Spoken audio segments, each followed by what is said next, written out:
तो दिल्ली यूनिवर्सिटी ने आप लोगों के लिए अपने CSCS पोर्टल को ओपन कर दिया है और आप लोग वहां पे जाकर के अपने आप को रजिस्टर कर सकते हैं। रजिस्ट्रेशन की लास्ट डेट जो है 6 जून रखी गई है। ये एक इंपॉर्टेंट डेट है क्योंकि जब रजिस्ट्रेशन का लास्ट डेट 6 जून रखा गया है मतलब कि लगभग एक वीक का समय लगेगा और आपका पहला कट ऑफ रिलीज होगा। मतलब कि पहला कट ऑफ आपका वही 15 के आसपास जो है आएगा। लास्ट टाइम ये 22 जून को आया था और इस बार 15 के आसपास 15 जून के आसपास आएगा। इसका मतलब कि आपके इस बार के प्रोसेस जो है वो थोड़े पहले चलेंगे, जस्ट एक वीक ही पहले चलेंगे लेकिन थोड़े पहले चलेंगे। इसी तरह बाकी यूनिवर्सिटीज की भी चीजें चलेंगी।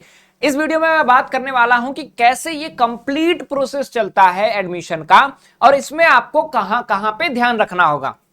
स्पॉट राउंड क्या होगा, मिड एंट्री क्या होती है, सब्सिक्वेंट राउंड कैसे चलते हैं, विड्रॉल कैसे हो सकता है, अपग्रेड कैसे होगा, फ्रीज कैसे होगा, ये सारी चीजें जो है हम लोग देखेंगे। जो आपको अलॉटमेंट होती है वो कैसे होगी, तो कंप्लीट A to Z हम लोग यहां पर देखेंगे। नमस्कार, स्वागत है आपका हमारे online learning platform CUET PG शिक्षा पे। उम्मीद करता हूं कि आप बढ़िया होंगे और तैयार हो गए होंगे कि अब आपको आगे यूनिवर्सिटीज के लिए भी अपने आप को रेडी रखना है क्योंकि उनका भी कभी भी रजिस्ट्रेशन पोर्टल आ सकता है, ओपन हो सकता है।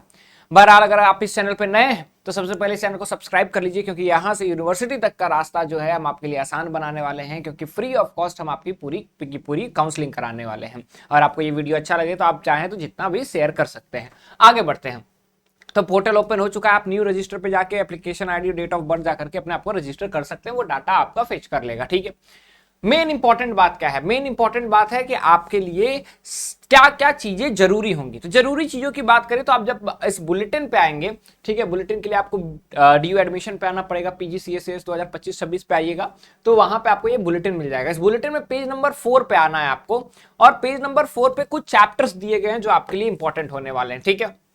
एक तो CSCS जो होता है वो क्या है और उसका एप्लीकेशन फॉर्म कैसे होता है, वो प्रोग्राम सिलेक्शन और प्रेफरेंस आपके लिए बहुत इंपॉर्टेंट होगा। आपको ये पढ़ना होगा कि कैसे प्रोग्राम सिलेक्शन भी मैं बताऊंगा कि वो कैसे करना है।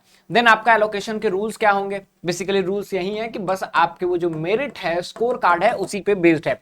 सीट एलोकेशन और एडमिशन कैसे होता है, कंप्लीट प्रोसेस मैं उसके लिए बताऊंगा, मतलब कि ये पूरा प्रोसेस कैसे चलता है। और उसके बाद अगर हम लोग बात करें तो अपग्रेड और फ्रीज कब होगा, सब्सिक्वेंट राउंड कैसे आएंगे, ये मिड एंट्री कैसे होता है, विड्रॉल अगर कोई स्टूडेंट कराना चाह रहा है, मान लो उसका JNU में हो गया एक राउंड के बाद, ठीक है, वो विड्रॉल कराना चाहता है तो वो कैसे करा सकता है, ठीक है। टाई ब्रेकिंग कैसे होगा, रिमिटेंस वगैरह, डॉक्यूमेंट्स वगैरह आपके लिए क्या क्या जरूरत होंगी, उन सारी चीजों की हम लोग बात करेंगे। और आगे बढ़ते हैं और बात करते हैं इस पूरे प्रोसेस के बारे में, ठीक है।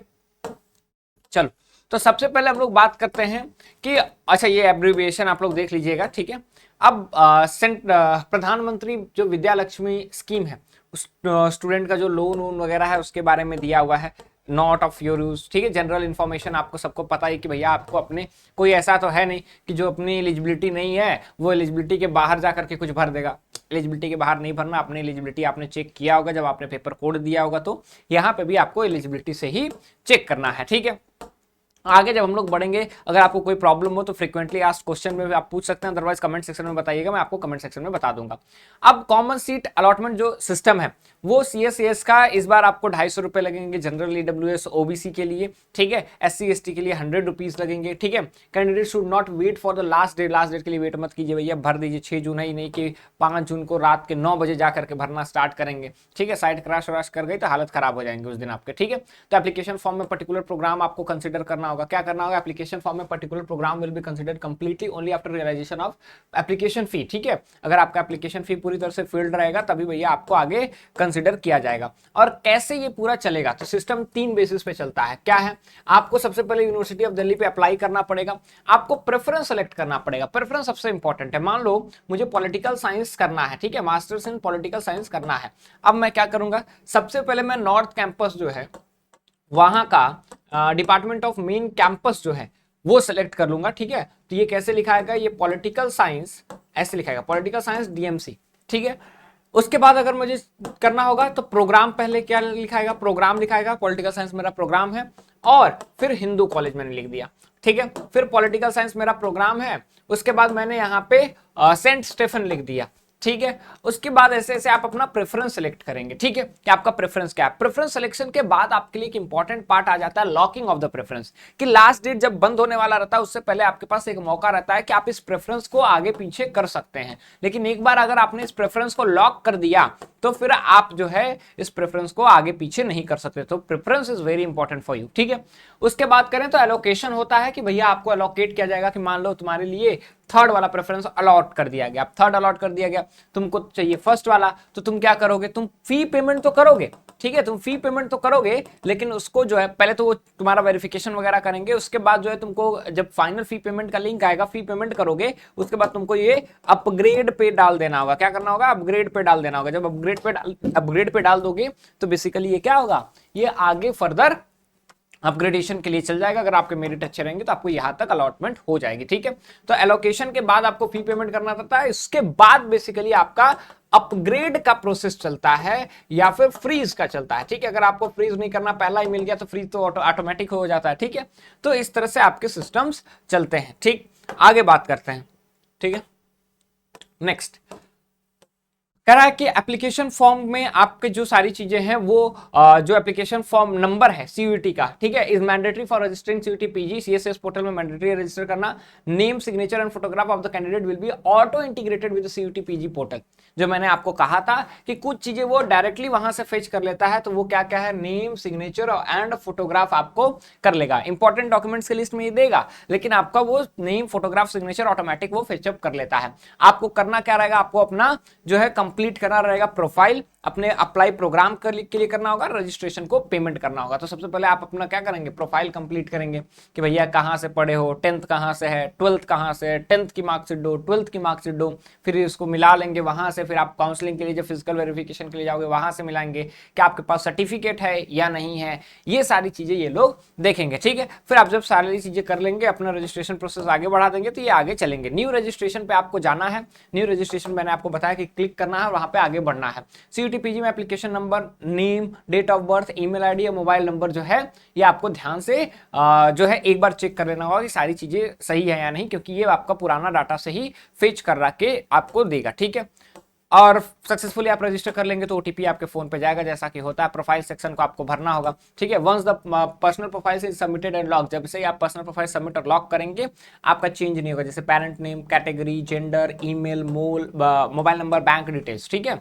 बैंक डिटेल्स क्यों चाहिए, अगर विड्रॉ वगैरह करोगे तो तुम्हारा फी पेमेंट रिफंड करने के लिए, ठीक है, जो भी पॉलिसी हो। स्पोर्ट्स सिलेक्शन के लिए स्पोर्ट्स कोटा का जो है वो करना होगा। अपलोड के लिए आपके जो SC ST EWS OBC, अच्छा AWS में हमेशा आता है कि सर स्टेट लेवल या कौन सा रहेगा, तो भाई आपके लिए जो नेशनल लेवल का है OBC और EWS का वही आपका रहता है, सेंट्रल गवर्नमेंट का, ठीक है।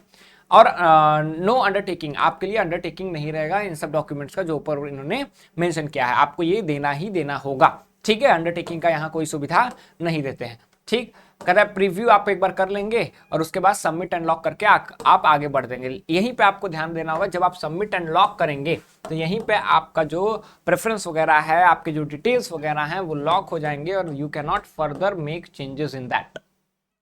सो this is the very important portion where you have to keep in mind, ठीक है। आगे बढ़ेंगे तो आप देखेंगे कि कैसे आपका प्रोग्राम सिलेक्शन प्रेफरेंस भरता है, ठीक है। तो प्रोग्राम सिलेक्शन आपको प्रेफरेंस भरना होगा कि आपका क्या प्रेफरेंस है, उसके बाद कंफर्म करना होगा एलिजिबिलिटी को और आपको प्रेफरेंस भरना होगा, ठीक है।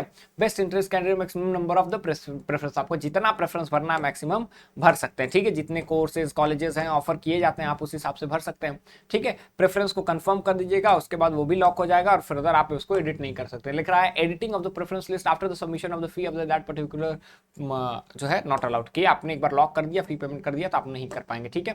Programme specific uploads and payments, आपको अपलोड्स एंड पेमेंट्स करने होंगे, ठीक है। प्रोग्राम जैसा प्रोग्राम है उस हिसाब से करना होगा। सीट एलोकेशन सिस्टम आपका नॉर्मल आपके मार्क्स वगैरह पे बेस्ड रहते हैं और आपको एडमिशन फी के लिए जो एडमिशन ब्राउजर है उस पर जाकर के देखना पड़ेगा, ठीक है। रिजेक्शन आपका कब हो सकता है, in case of these criteria ये आपका रिजेक्ट हो सकता है, ठीक है। अब उसके बाद बात होती है कि बाकी चीजें क्या हैं, तो बाकी चीजें हैं कि आपका एक मिड एंट्री आता है। मिड एंट्री है कि मान लो 4 राउंड्स होने वाले हैं, तो उसने डिसाइड किया डीयू ने कि 2 राउंड्स के बाद हम क्या करेंगे, मिड एंट्री लाएंगे। जो बच्चे छूट गए, रजिस्टर नहीं कर पाए हैं, तो उनके लिए भी आखिरी मौका रहेगा कि वो एंटर कर पाए और उनको फ्री फेयर आपको चांस मिले, ठीक है। तो फेयर प्ले के लिए आपको क्या करता है, वो लोग मिड एंट्री लेकर के आते हैं। मिड एंट्री के बाद बाबू स्पॉट राउंड आता है, याद रखिएगा, ठीक है। So in this way the complete process changes. आप इस पे भरिए, मैं आपको स्टेप बाय स्टेप भी आपको बता दूंगा, ठीक है। Will meet in next video, till then thank you so much, hope this video was useful. एक और चीज आपको ध्यान रखना होगा कि सबसे पहले आपका रजिस्ट्रेशन होगा, प्रेफरेंस अच्छा से भरना होगा, प्रेफरेंस में लॉक करना होगा। रजिस्ट्रेशन जब आप करेंगे तो अपने प्रोफाइल को आपको बढ़िया से भरना होगा, ठीक है। ये आप सब कर लेंगे तो उसके बाद वो क्या करेगा, वो कट ऑफ रिलीज करेगा, मतलब कि पहला एलोकेशन होगा, ठीक है। उसके बाद सब्सिक्वेंट राउंड्स चलेंगे, उसके बाद आपकी मिड एंट्री आएगी, उसके बाद आपका स्पॉट राउंड आएगा, और स्पॉट राउंड आने से पहले वो बताएंगे कि कितनी सीट्स खाली हैं। तो जिनका नहीं हुआ रहता है उनको बताते हैं भैया इतनी सीट खाली, अगर आपकी इच्छा तो स्पॉट राउंड में भी पार्टिसिपेशन कर सकते हैं। तो इन this way the complete admission process of the Delhi university goes on, ठीक है। बाकी अगर कोई डाउट है आप कमेंट सेक्शन में बता सकते हैं, उस पर भी डिटेल वीडियो लेकर के आऊंगा मैं, और रात में लाइव भी आऊंगा आपको कंप्लीट इन्फॉर्मेशन के लिए। Will meet in next video, till then thank you so much, hope this video was useful to you.